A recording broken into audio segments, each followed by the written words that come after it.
Olá, família! Sejam todos bem-vindos ao estudo diário das Escrituras. Nós estamos estudando Joseph Smith História. Hoje vamos continuar no versículo 40, que é a parte em que o anjo Moroni aparece a Joseph Smith e compartilha com ele Isaías capítulo 11. Eu fico imaginando, né? Joseph ouvindo Isaías capítulo 11, e eu não sei quando que ele vai se dar conta, mas aquele capítulo fala sobre ele também, o servo na mão de Cristo ali, tá bom? Então, vamos estudar. Ontem nós estudamos até o versículo 5. Hoje a gente vai finalizar aqui, são 16 versículos. Vamos ver se a gente consegue terminar aqui, tá bom?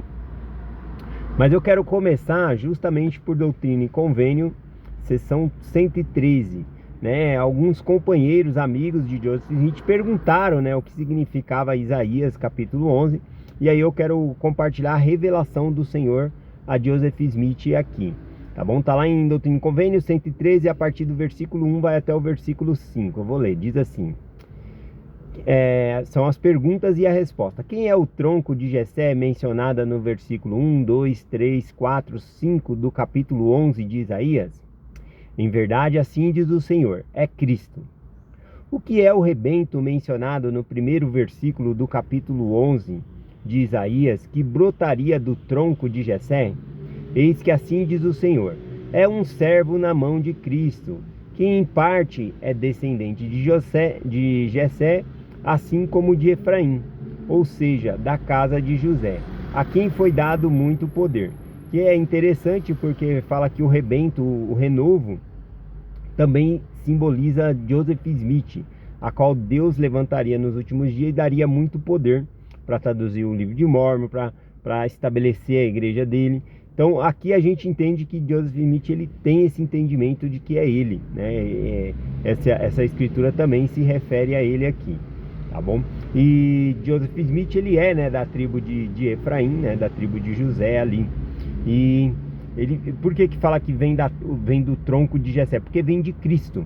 Todas as bênçãos da tribo vêm de Cristo, tá bom? Então é isso que simboliza aqui. Continuando aqui, diz assim: o que é a raiz de Jessé mencionada no versículo 10 do capítulo 11? Eis que assim diz o Senhor, é o descendente de Jessé, assim como de José, e quem por direito pertence o sacerdócio e as chaves do reino, posto por estandarte para a coligação de meu povo nos últimos dias. Então simboliza tanto Cristo como também Joseph Smith aqui, tá bom? Então essa é a parte aqui da sessão 113. Vamos lá para o nosso estudo aqui, continuando, né? Vou ler aqui. Deixa eu ver. Vamos ver onde eu parei aqui. Isso, nós paramos lá em Isaías capítulo 5. Isaías capítulo 11, versículo 5. Vamos dar continuidade do versículo 6 em diante. Eu vou ler aqui e depois faço algumas explicações, né? Esse capítulo ele foi muito importante e eu acredito que o anjo Moroni escolheu para compartilhar com Joseph Smith ali, tanto porque falava dele, mas também falava do milênio, da segunda vinda. E justamente o nosso tempo é o tempo que vai preparar a terra para a segunda vinda de Cristo, tá bom? Então vamos lá. Isaías 11 do versículo 6 em diante aqui diz o seguinte: e morará o lobo com o cordeiro, o leopardo com o cabrito, e deitará, e o bezerro e os filhos de leão, e os animais cevados andarão juntos, e um menino pequeno os guiará. A vaca e a ursa pastarão juntos, e seus filhos se deitarão juntos, e o leão comerá palha como o boi. E brincará a criança de peito sobre a toca da áspide, e já o desmamado meterá a mão na cova do basilístico. Desmamado aqui, né, um neném recém-nascido, né, acabou de começar a andar. O basilístico é uma serpente, tá bom, muito venenosa. Nenhum pai deixaria o filho colocar ali a mão numa toca de serpente, né, onde sabe que tem uma víbora ali, né? Mas aqui está simbolizando a paz que haverá no milênio, tá bom? Então aqui a gente vê que o Senhor coloca aqui animais que basicamente são inimigos, né? Leão, leopardo, coloca aqui leão com cordeiro, né? E vai haver paz, né, no milênio. É isso que significa aqui. A criança brincará de peito a toque, já falei esse aqui, versículo 9. Não se fará mal nenhum, nem dano algum em todo o meu santo monte, porque a terra se encherá do conhecimento do Senhor, como as águas cobrem o mar. Então, o conhecimento do Senhor vai se encher, tá bom?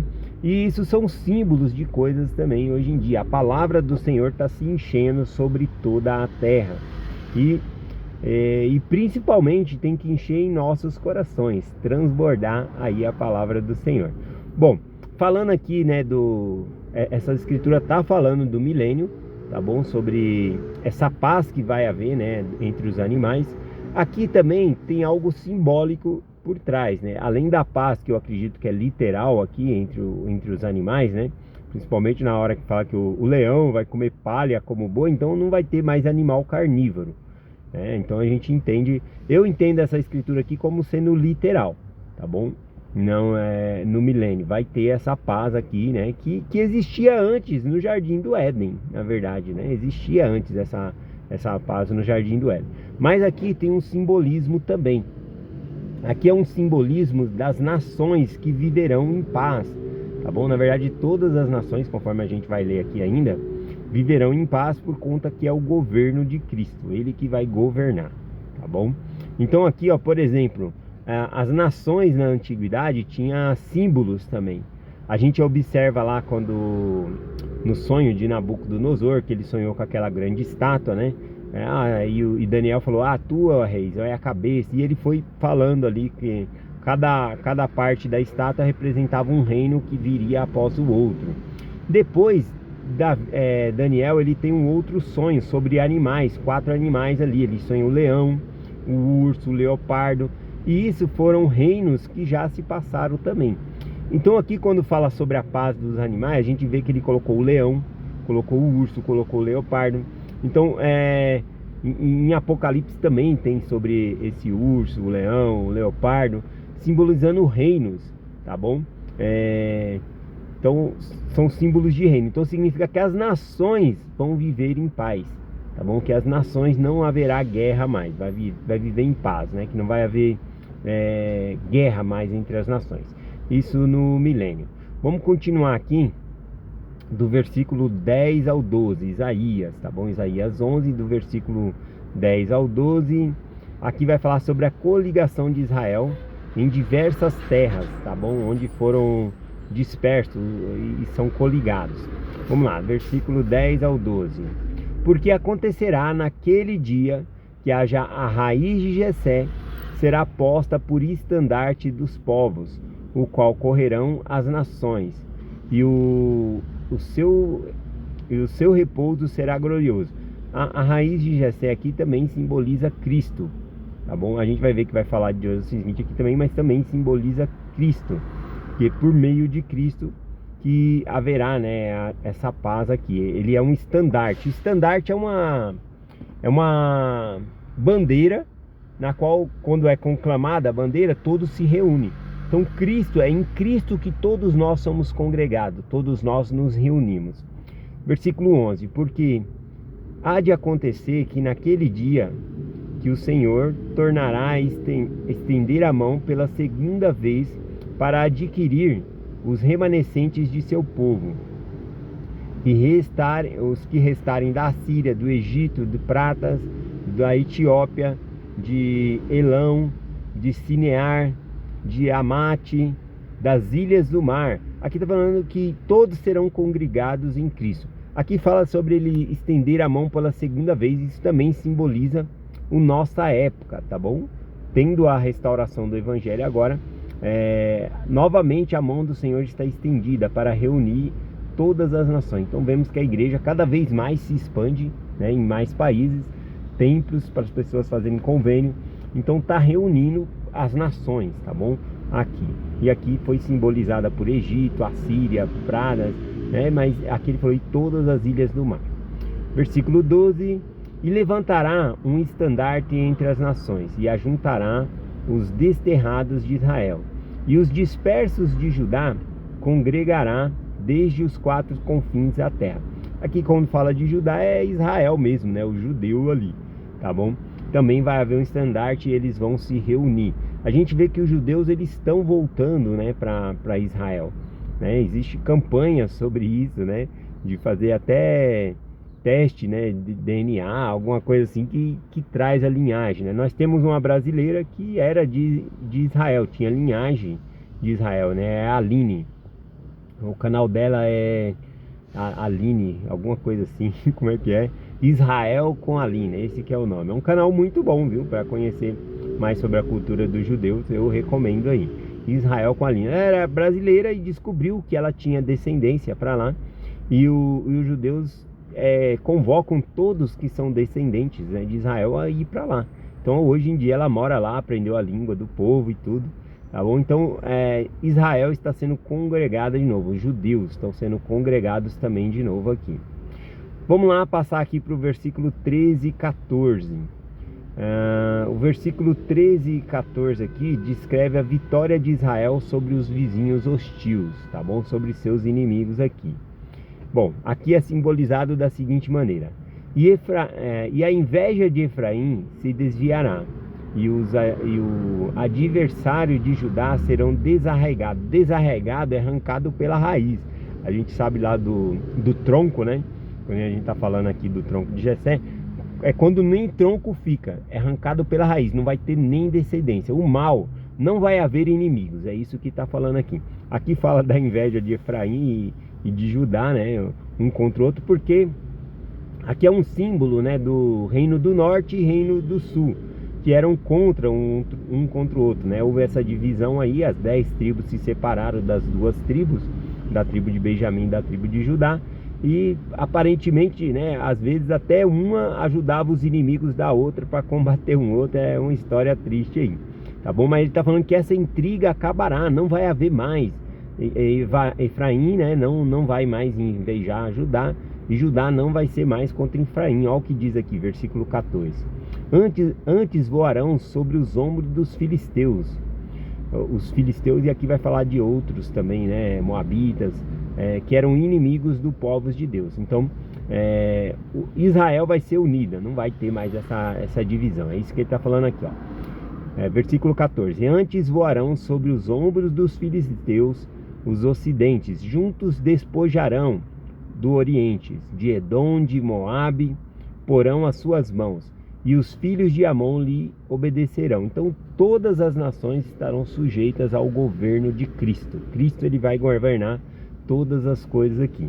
Bom, quando fala todas as nações estão sujeitas, né, ao governo de Cristo, falando sobre o milênio, aqui vai haver duas capitais, a Jerusalém e a Nova Jerusalém, né, que vai ser construída no continente americano.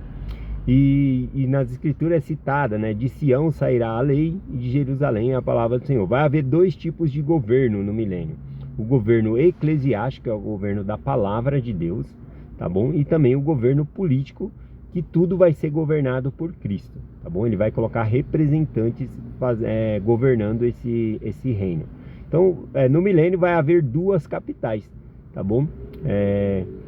As tribos de Efraim, né, comandando as 10 tribos ali, mas não vai haver guerra mais, né, entre Efraim e Judá, tá bom? Não vai haver esse tipo de disputa conforme nós vemos aqui, mas vai haver esses dois meios políticos, tá bom? O político eclesiástico da palavra de Deus e o político normal.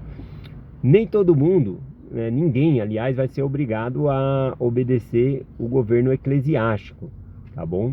Que seja pertencer à igreja de Cristo, tá bom? Mas obedecer o governo tem que obedecer. No milênio todo mundo vai obedecer às leis. Agora aceitar o evangelho é outra coisa. Vamos lá, versículo 15 e 16, para nós finalizarmos aqui, vai falar das mudanças geográficas, tá bom? No milênio que haverá. Aqui também é um símbolo espiritual, tá bom? Da mudança que há no coração das pessoas também. Vamos lá aqui, ó, versículo 15 e 16. E o Senhor destruirá totalmente o braço do mar, do Egito, e moverá a sua mão contra o rio, e com força os seus ventos ferirá as 7 correntes, e fará com que se passe por eles com sapatos. Aqui, né, as nossas terras elas são separadas por águas, né? A África do Sul, Brasil, Israel, que vai acontecer? Vai juntar tudo. No milênio vai haver um ajuntamento de uma terra para outra, não vai ser preciso atravessar o mar, tá bom? A terra vai voltar para um estado original. Se você olhar no mapa aí, ela está dividida, separada, mas ela vai voltar para o estado original dela. Versículo 16: e haverá um caminho plano para os remanescentes de seu povo, que restarem da Assíria, como sucedeu a Israel no dia em que subiu da terra do Egito. Então fala que não vai haver impedimento, né? Hoje em dia a gente vê aí grande burocracia, né, para você ir de um país para o outro, ainda mais países mais subdesenvolvidos, né? Tem uma dificuldade para você conseguir um visto e tudo isso aí. Não vai haver mais dificuldades, tá bom? Tudo vai ser uma terra só. É essa a mensagem que eu compartilho com vocês em nome de Jesus Cristo. Amém. Até amanhã.